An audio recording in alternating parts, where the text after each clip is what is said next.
It's good day to brew, baby. What is up, YouTube? It's your boy Millsy, back with Hometown Commander, back for another episode of Millsy Brews, the show where I take my first pass at the commander in front of us on my quest out brew the magic world. You know the motto, baby. It's ABB, always be brewing, and that's what we're back to do today. The deck list is going to be down in the description for you below. As well as I'd really appreciate if you could interact with the video, like, comment, subscribe, consider doing all that YouTube stuff. I'd appreciate it. But today we are starting Edge of Eternity's content, and what better way to do it than pre-con week, talking about the pre-cons that have been released and our brews for them. So today, this is my brew for Hearthhull. This isn't a pre-con upgrade, this is a regular straight up brew. And today we are covering a Hearthhull, the Worldseed.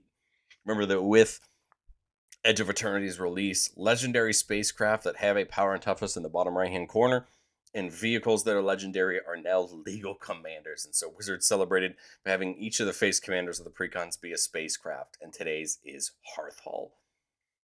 A 4-mana spacecraft that has station. So the station mechanic works is you're going to tap another creature you control to put charge counters on this equal to the power of the creature you tap. You can station only as a sorcery, and as soon as it hits 8+ for Hearthhull, it's going to be a creature, no matter if those charge counters are dropped below 8. Basically, as soon as it gets to 8, it's going to be a creature.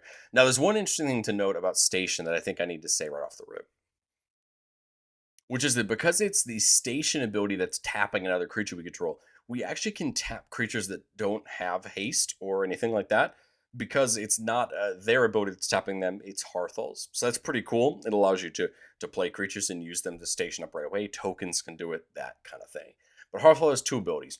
At 2+, we can pay 1, tap it, and sack a land to draw 2 cards. We can play an additional land this turn. And then when we get it up to a creature, it gains flying, vigilance, and haste. And whenever you sacrifice a land, each opponent loses 2 life. And that's what we're trying to do with Hearthhull. We're trying to get Hearthhull up to be a creature so we can sacrifice lands, ideally play them back out of the graveyard, and get a bunch of value, both them coming to and coming from the graveyard. Landfall, of course, all the sacrifice matters, all the graveyard matters. We're in Jund. You know there's a lot of love in Jund for this idea of a deck, and that's what we're going to do. I want to say a quick thank you to the channel members. Thank you so much for supporting the channel. So stoked to be up to 4. If you're interested in seeing all the videos just a teeny bit earlier for just $1 a month, consider checking it out down below. Well, all right. Of course, you can't have a land deck without talking about landfall. And although landfall itself may not be the goal of the deck, right? Sacrificing the lands is the goal of the deck. You have to remember that ideally we're sacking lands and bringing them back out of the graveyard, meaning lands are coming in. Right, so we do want to take advantage of that. We're in the colors to play one of my favorite landfall planeswalkers in Nissa of Shadow Bows. Whenever a land comes in, you put a loyalty counter on her. The +1 can untap a land and have it become a 3/3 with haste and menace on turn.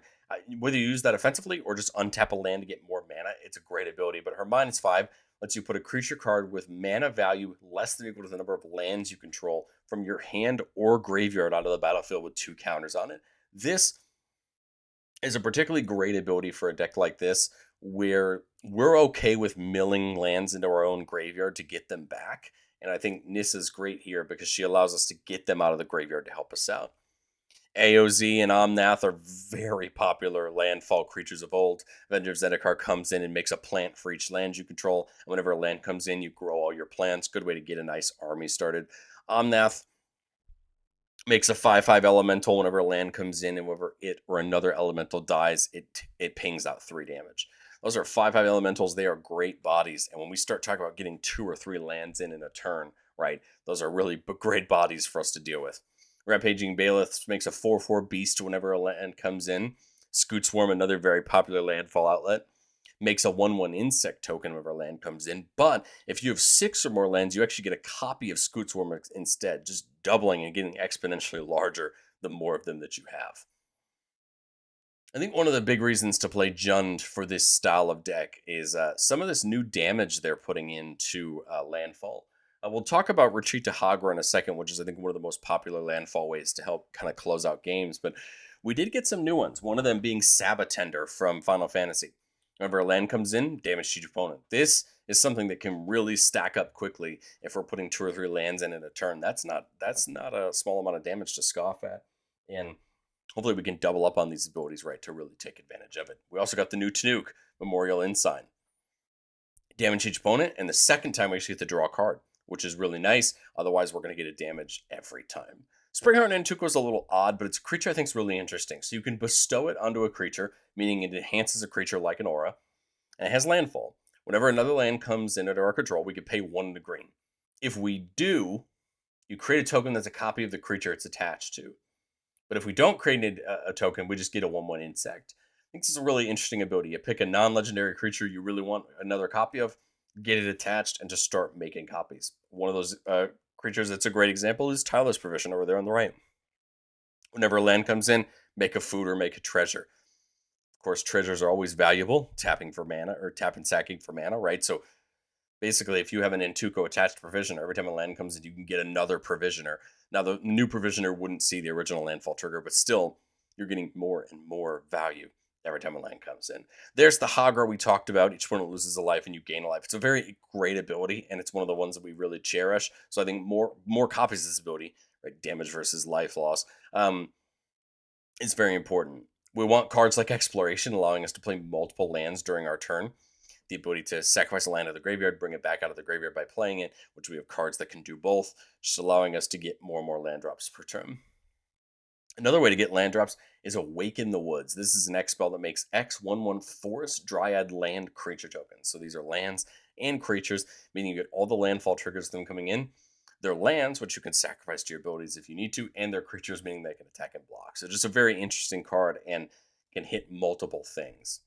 But how are we going to sacrifice our lands? And I think the card that's going to make or break budgetary wise whether or not you're going to take Hearthhull at least higher up in the scale is Scapeshift, a 4-mana green sorcery that says you can sacrifice any number of lands, search your library for that many lands, and put them on the battlefield tapped.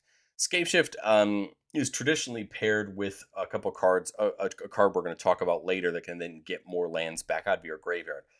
Scapeshift holds a high price tag, even with just being reprinted on the special guest, but it's a brutal card, especially once Hearthhull gets to his final ability. Think about its final ability.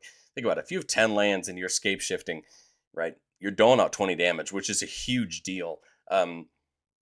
Yes, we expect that damage to be more incremental, but I think it's important to note that Scapeshift is a very important ability the longer the game goes. But we have a lot of ways to do just one at a time. Crop rotation, sack a land, go get a land of your choice and put it on the battlefield. Enters Restoration, sack a land, go get up to 2 basic land cards. But if you have a creature with power 4 graded, go get up to 3. So you're still fulfilling the sack land, but you're getting some value right back from the sacrifice. Harrow and Roiling Regrowth, very similar to Enters Restoration, but it's only 2. You don't get the option for the third. And then a very popular outlet for these land sacrifice decks, Zurin Orb. Sacrifice a land, gain 2 life. This is really important because, again, remember, we're going to be playing cards that can play lands out of our graveyard. And so the loop's more or less going to look, use Zurin Orb, sack land to it, gain life, play land back out of your graveyard. There's your landfall trigger. And you're accomplishing all these things you want to do as we build value engines around this entire outlet. We also want to care about actually sacrificing things, right? Hearthhull only cares about sacrificing lands, but that doesn't mean that we can't sacrifice other things. We have the new Baloth Prime. This card looks so cool. A 4-mana 10/10 that comes in tapped with 6 stun counters on it. Whenever you sack a land, you make a beast token and try to untap it. Basically, if a permanent with a stun counter would try to get untapped, you just remove a stun counter from it. So you're hopefully going to start taking these stun counters off of it, and then eventually you can use it to sack lands if you need to. Corvold, a power outlet in its own right. Whenever it comes in or attacks, you sack a permanent. Whenever you sack a permanent, it grows and you draw a card. So again, here's a way to get lands in the graveyard if you need to. Mazarek takes the sacrifice to another level, and it just says whenever a player sacrifices any permanent at all, you get a +1/+1 counter on each creature you control. So that's huge because then we're growing our board while we're sacrificing our lands, turning all these 4/4 beasts and these plants and these little piddly insects, we're making when our land's coming in, and turning them into real threats as we're trying to set up our value loops. Scouring Swarm from the deck. Whenever we sack a land, we create a tap token that's a copy of this creature. If 7 more lands in our graveyard, otherwise you get a little insect. So this Scouring Swarm wants lands to be in your graveyard, but either way, you're making one of those insects with flying, though. Now, Zeril, the secondary commander of the deck, I think really fits what we want to do because he accomplishes two really great things. One, lets us play lands from our graveyard, which is huge. We have a couple copies of that effect, and we'll happily take another one. But the second is, whenever you sack another non-token permanent, you put counters equal to Zeril's power on another target creature. You just start growing your creatures as you're sacrificing your lands and turning them into combat threats. Titania says whenever a land we control is put into a graveyard from the battlefield, we make an elemental. So instead of having a landfall trigger, so instead of making the token when the land comes in, she's going to make the token when the land leaves. And that's important too, that we can care about that, right, and get value from that happening. But again, I think the bread and butter creatures in the deck, the ones that we're really looking for, the ones that let us play lands from our graveyard. That way we have this loop going. Sack land, play land back, equilibrium, but we gain value, right? Now, Remnant Excavator is kind of the classic gold standard for this. Just play land, smart graveyard. But that's not all we have access to. Ancient Grave Warden is a beloved one in this space because it lets us play lands from our graveyard, but it doubles up all of our landfall triggers, which is a huge deal when you look at all the landfall abilities that we have. But the new card from Edge of Eternities that I expect to probably blow a lot of water into the space because I've seen it once or twice in the games I play with it is the new Ice Till Explorer. So not only do you get to play lands from your graveyard, you actually get to play another land on each of your turns. So we get to add that exploration Azusa style effect, but also whenever a land comes in, we get to mill a card. So not only are we doing this thing we want to do, but now we may be able to pick up more lands out of our graveyard by already having them in there to start with, not needing to sacrifice a land. We could just be playing lands out of our graveyard. So Ice Till's great, and it is an absolute house of value.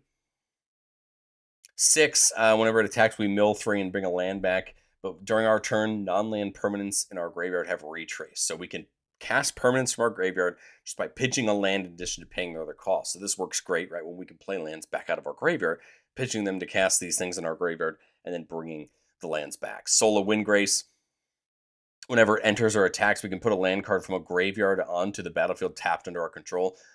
Note that says a graveyard, not our graveyard. So if your opponents have fetches and things like that, you can get them. And then Soul and Grace allows you to pitch lands to do things.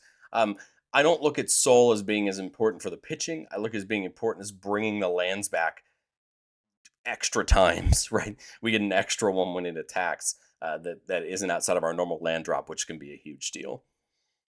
Life from the Loam is important in a lot of these graveyard-based lands decks. It says return up to 3 lands from your graveyard back to our hand, but it has an ability called Dredge. Dredge says if we would draw a card, we can actually bring this back to our hand from our graveyard instead and mill that many cards. So Life from the Loam is going to put lands into our graveyard, hopefully by milling, and then can always bring them back to our hand if need be to put itself back in the graveyard to dredge again, making a fun loop of making sure that we can profit from real value.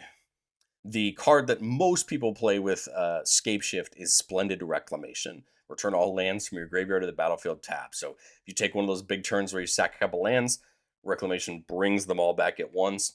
It allows you to take all of those triggers at the same time. But the cool part is we actually got kind of an extra one, although it adds some extra stuff to it, in Will of the Sultai. So for just 1 mana more, we get to choose one of the following 2, but if we control our commander, we actually get to do both. So the top one is mill 3, return all lands from our graveyard back to the battlefield tapped. Well, that's Splendid Reclamation, right? So not only do we get to return them all back, we get the chance to hit a couple more with the mill 3, so that's not bad. But then you can put X counters on any creatures where X is the number of lands you control and it gets trampled. This is just a huge upside to take a creature, hopefully just make it huge and make it a real threat. Conduit of Worlds lets us play lands from our graveyard, and we can tap it to play a permanent from our graveyard, but it's the only cast spell we can cast this turn. It is a nice ability in case you ever need it, at the right time. We got that new Brood shit from the deck. This is a card, again, I expect to see a lot of play in these graveyard-style decks. When you station to 3+, it becomes an Exploration, why it's called Exploration Brood shit, allowing you to play a land on each one of your turns. But when you get to 8, it becomes a 4/4 with once during each of our turns, we can cast a permanent spell from our graveyard by sacrificing a land in addition to paying its other costs. This is huge because it sacks the land. That's what we want to do. But it allows us to get key things back from our graveyard that maybe got destroyed or got milled that we now can get back. Insidious Roots allows all of our tokens to tap for mana. Again, huge in a deck where you're just going to be making tokens on landfall. And if we can get creatures to leave our graveyard, we get some plants. And then Walk-in Closet lets us play all lands from our graveyard. Again, a huge ability that lets us continue to play them back out of our graveyard if we sacrifice them. And then Forgotten Cellar lets us cast some things from our graveyard the turn we activate it as an upside. But I've said it before on the show, and I'll say it again. No deck's ever complete. This is my first take at Hearthhull, and I think going into testing, the answer is: can we sacrifice enough lands? Do we want something like Theory's Lithoforming, which is very similar to something like Scape Shift? The only difference is you don't guarantee the lands from your deck. Lithoform just lets you draw. So there are some differences between them, but I think they're very interesting. I think Constant Miss is like the one card I'd really want to bring in. This is a spell that lets you prevent all damage to be dealt this turn, and you can buy it back, meaning you can put it back into your hand after resolving by just sacrificing a land, allowing you to hopefully cast it multiple times, protect yourself multiple times. It just wasn't in here because of the budget, but I think it's a great card and could make a ton of sense. And I feel like the one card that to me makes a ton of sense, but it was really old. It was printed in Visions, and so it's not cheap as Squandered Resource. This is a $60 enchantment, a 2-mana enchantment that just lets you sack a land to make a mana at any time. I think this is huge because in these decks where in a deck like this where you want to sack a land and then play it back, this is almost the best of both worlds. Tap the land for a mana, then sack it for another mana, and then get it back with these abilities. I understand why Squandered Resource is $60. It's a really great enchantment, but because it's $60, it's very difficult to justify throwing in the deck when you may not see it, and we're not trying to search for it, right? But I think if you either have one, you proxy, or you're interested in going up a level from bracket 3 here in this deck to bracket 4, I think it could be really important for you. But let's get into our playtests. Remember, the goal of playtests on our channel is not to find Magical Christmas Land. It's not just to show off all our best plays, but it's to get in some gameplay scenarios and kind of understand what hands are we keeping and what are we looking out for. And this one, I've got a 2-lander, but I've got Soul Ring. So we have 4 mana. We're just missing that third color for both Hearthhull and Zeril in our hand. We have Need for Speed, a way to sack lands to give creatures haste. So we kind of have a way to sack lands on demand. There's Life from the Loam, so that's a way to do what we kind of want to do with the graveyard. And then there's Ice Till, which I think is a great reason to keep this hand. Life from the Loam could help us get lands into our graveyard to play with Ice Till if we need to get a couple. Again, we're in great shape. I think we've got almost every piece we need. It's just going to be really finding another sacrifice payoff, and I really think we're off to the races. Turn 1, I've got to play the Cinderglade and tapped. I mean, the Cemetery is going to come in tapped either way, right? But I think it makes more sense to play the Cinderglade first so that the Cemetery comes in untapped on turn 2. And there's the Soul Ring. Now, this Farseek presents an interesting option. Do I go for Ice Till? Do I set up with something like Dryad, right? But I think Farseek makes the most sense. I'm thinking like Farseek plus Need for Speed, or I could go Farseek plus Life from the Loam and just dump the Loam into the graveyard to get that train started. But the point of Life from the Loam is to go fix our colors, right? Go get our Triumph. Now we have all the colors we need. We're going to be guaranteed to have access to Hearthhull and Zeril, all of that next turn. So now the question is, what do we want to do the most? Do we want to dump Life from the Loam into the graveyard and get the dredge started so that something like Ice Till can take off? Or would we rather just get something like Need for Speed in to get that started there? I'd almost rather just dump the Life from the Loam in the yard, get it there as an option, because when it comes back to our turn, right, now we have the choice. Do we dredge it? Or do we draw as normal? I have a feeling this turn is going to be either Hearthhull or Zeril, right? I mean, that makes the most sense to me. So my almost thought is let's wait a turn on dredging. We don't have to do it right now. We can still get. My thought is Hearthhull in, but I'd have. I'd play the land before I play Hearthhull. I'd have 2 extra mana, so I could try to get, Need for Speed plus Hearthhull in, right? But I have no way to level up Hearthhull, so I can't, sack a land to draw cards just quite yet. So I think maybe Need for Speed makes the most sense. So now on this turn, this is where we ask the question, is now the time that we mill, right? What are we doing this turn? I imagine it's playing Ice Till. I've got 2 more mana depending on what I get off of that. Does that make the most sense? Would I rather try to go to top deck a land?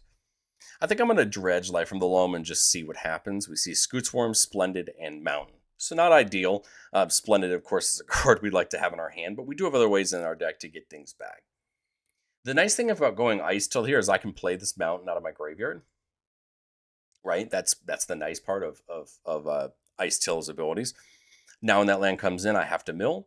Right? So we potentially now have a chance to get more things into our graveyard. But that leaves me, to my knowledge, 3 mana. I can get Dryad in. Dryad is basically just going to help fix our mana problems by just allowing all of our lands to tap for a thing. But Dryad also hands us another land drop. So the nice thing right now is I have a free land sack outlet where I could take this mountain and sacrifice it to give, Dryad haste. It really doesn't matter. The point is now Ice Till can play it back out of our graveyard, which is going to mill us another card.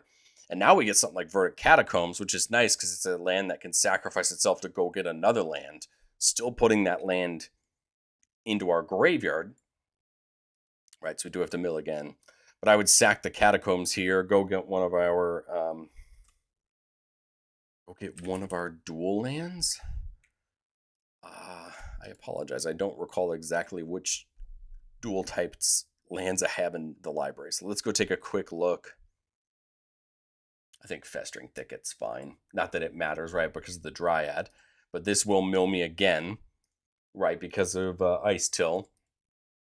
And now, I mean, I want to get at least 2 on Hearthhull. I could try to go for 4, I guess, depending on what my pain tolerance is here. I think I'd want to try to go for 4, because then we can get Hearthhull up quicker next turn. But look at that. We've set up the sack outlet. You set up the way to get them back. And now Dryad's actually allowing us to play 3 lands per turn instead of 2, right? Ice Till was allowing us to play the second, right? Dryad's allowing us to play the third. And if we had any mana left this turn, we could sack a land to Hearthhull to draw. I don't think we do in the way that I had planned it out, but that would be another line right from this turn to go forward there. Sorry, coming in next turn, right? Life from the Loam's not in the graveyard, so we, no dredge to do there, no dredge to do there. I think Zero makes a ton of sense. The thing I kind of like about Zero is then I can tap 2 of them to turn Hearthhull online, making sure that when I'm doing this sack loop this turn, I'm actually really hurting our opponents. But I'm 1 mana off of playing it and Baloth Prime, and Baloth can start making those 4/4s, right?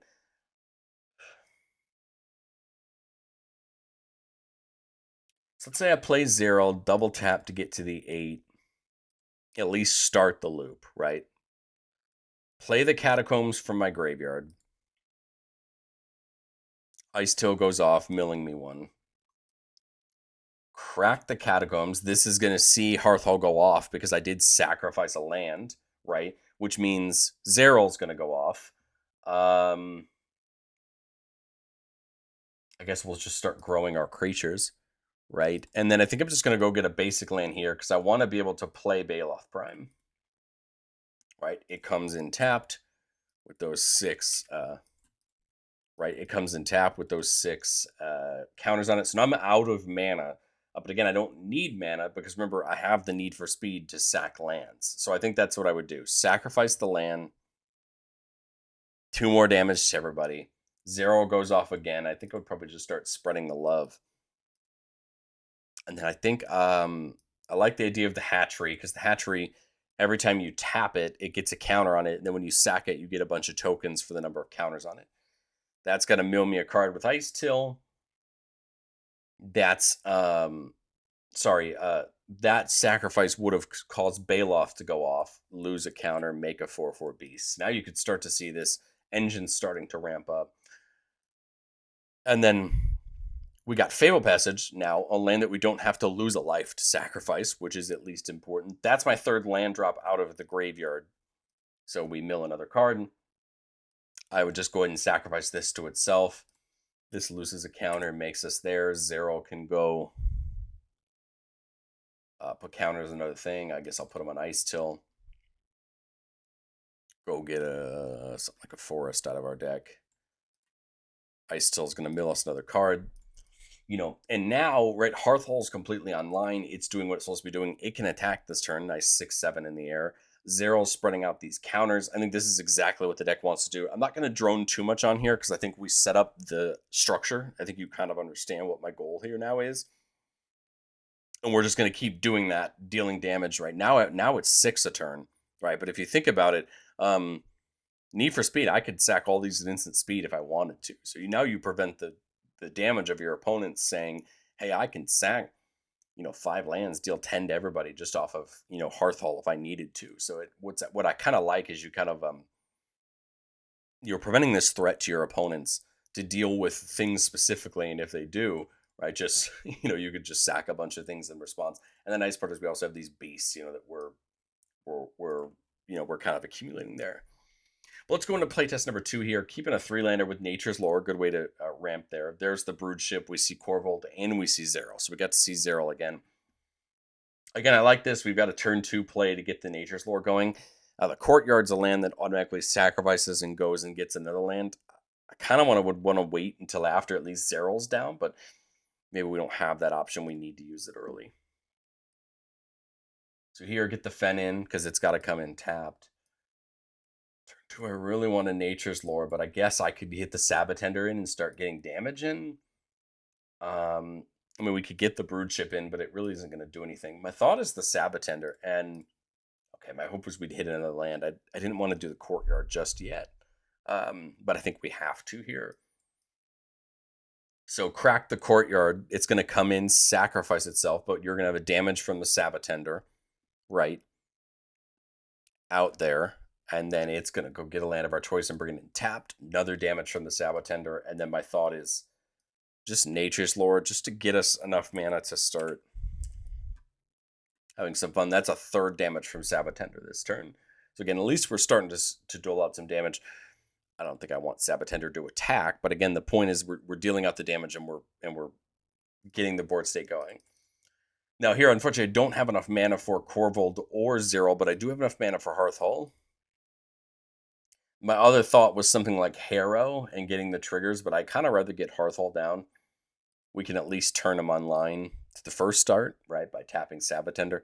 It's a little awkward to take that turn off, but I think it's important to start getting more pieces in. Because now this turn I have a couple lines. I could Awaken the Woods for 2. That would give me 2, triggers there. I could Harrow, ramping me. I could go Brood Ship plus Harrow, and Harrow would sack a land, get 2 more lands in, 2 more damage from the Sabatender.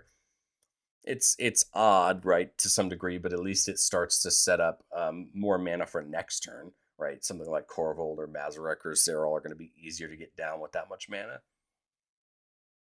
Because then my thought is then I have more mana to get a bigger Awaken the Woods. So I'd probably just sack this mountain. Go get a mountain, and I guess we'll go forest. 2 triggers off the Sabatender. I think I'd want to station the Brood Ship this turn, just to get it started, get itself going towards an ability. Since Hearthhull technically already has an ability. Note that Harrow. I apologize. Note that Harrow doesn't put them in tapped, so I could crack Hearthhull if I wanted to this turn. Crack one of them, draw 2, try to play another land. I didn't play land this turn, so if there's a world where I crack it and draw 2 lands, right, we could play 2 lands. But I would want to be safe here since I have no guarantee of getting another land. I'd rather play it safe and just kick the tires a little bit. So now we see Pest Infestation. This is a spell that can destroy some artifacts and enchantments and get us some tokens that we can use to sacrifice. So that's not ideal. I think my thought is either Mazarek or Zerol this turn, because then we're, again, still leading ourselves into where we want to be. Either way, I could get, both of them up to 4. Brood Ship would allow me to play an additional land, and we can get that part going. Or I could Awaken the Woods for 3, get 3 landfall triggers off Sabatender to deal some damage out. Then I have 5 power on board that I could station up with, and I have 3 extra lands. I mean, That's not a bad idea. I was trying to wait as long as I could, but maybe that makes more sense here.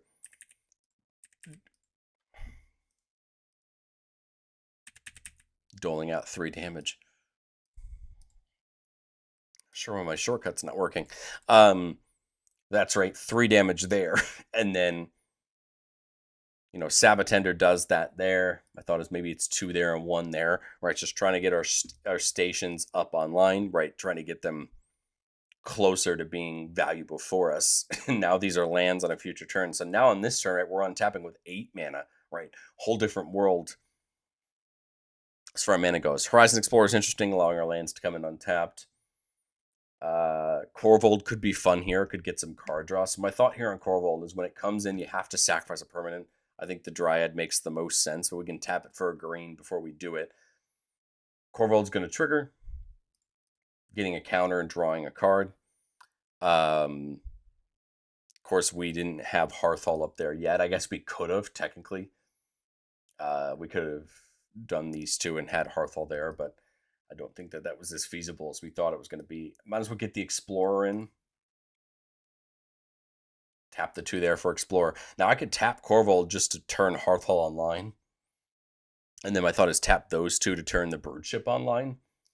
Like the whole thought here is use them to station while you can. If the board presence is there. Because now, right, we come back to our turn. Now we've got some nice, we've got both abilities online. So we can sack a land to play a permanent out of our graveyard, which we don't have one just quite yet. And it's what? Zero. Firelit Thicket, damage here. Love to try to find a way to sack a land. I mean, I have Corvold as a way to do it. Hearthhull can also do it. So maybe we start with Hearthhull sacking a land to draw 2. Corvold goes up 1 and draws us a card. 2 damage, right, to Hearthhull's, final ability because it's a creature. 0 goes off. Thinking put the counters on Corvold, make Corvold a flying threat. I mean, there's the Hagra, right? Start the damage train off. There's my second land I'm playing for the turn. Sabotender deals another damage out.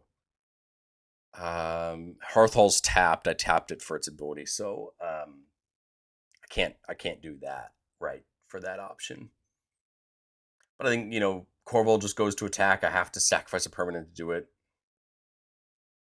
I'll sack that land. Gain a life, draw a card, 0 goes off again. Probably just start, growing up something like the Sabotender. Now we got a couple lands in our hand. We have something like Omnath we can get down to start getting some more landfall triggers. Pest Infestation can make a bunch of really cheap creatures we can sacrifice if need be. Mazarek probably would make some sense now if we're going to keep sacrificing our lands, right? Getting counters on all of our things and having some good times. But let's do one more playtest. I'm trying to be more long-winded here and explain things out because you have more complex interactions rather than just lull, sack land. But here we're looking at a 4-lander, so a couple extra lands. We got Evolving Wilds, a land that can sacrifice itself to go get a land, so it's a nice target back out of the graveyard. We have Dakmor Salvage, a land that has Dredge. So just like that Life from the Loam, we can dredge it back, and then Nature's Lore to go get some ramp. So not a bad start. I think we'll just put in our tap land. We can get the Zurin Orb down if we want to, but I'm not as worried about it. I think I would just crack this for my Triumph. Oh, the Triumph's already down. Something like Cinderglade. Just to get something in. Because my thought in here is we still want to be building our board.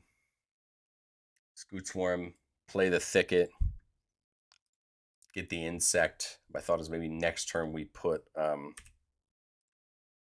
Hearthhull in, right? Get it started. Might not be a bad double turn with the Evolving Wilds just to get an extra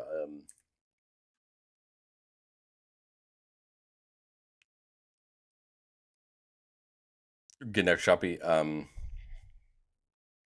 of that insect onto the battlefield, right? Because when that force comes in, we get another insect, and then maybe you put something like the Zurin Orb in. My thought is just try to start cracking, getting Hearthhull up to be useful. Here we see Zero, which is great. That's great because then we can play the Evolving Wilds out of our graveyard. That gets me another insect, right? Sorry, no, that gets me a copy of Scootsworm because it's our 6th land. And then sack the Evolving Wilds to go get a land. That triggers Zeril. I guess I'll put the counters on Scootsworm. Go get a land. That triggers these two. So we're getting 2 more, right? Getting 2 more Scootsworms because you make a copy of, right? Each Scootsworm makes a copy of itself. I mean, now, what? I think there's 6 there. Just get Zeril to be a creature. It hasn't, or sorry, get Hearthhull to be a creature. It hasn't tapped to sacrifice anything. And I think I played all my lands for the turn. If I have any mana left, maybe it's something like Need for Speed. But otherwise, we set up, some more for next turn. Have Hearthhull attack, have Zeril attack, right? And now, again, we get to kind of the nice part now is we get to really use this Evolving Wilds loop, right? Getting multiple land triggers, right? Getting lots of value for us.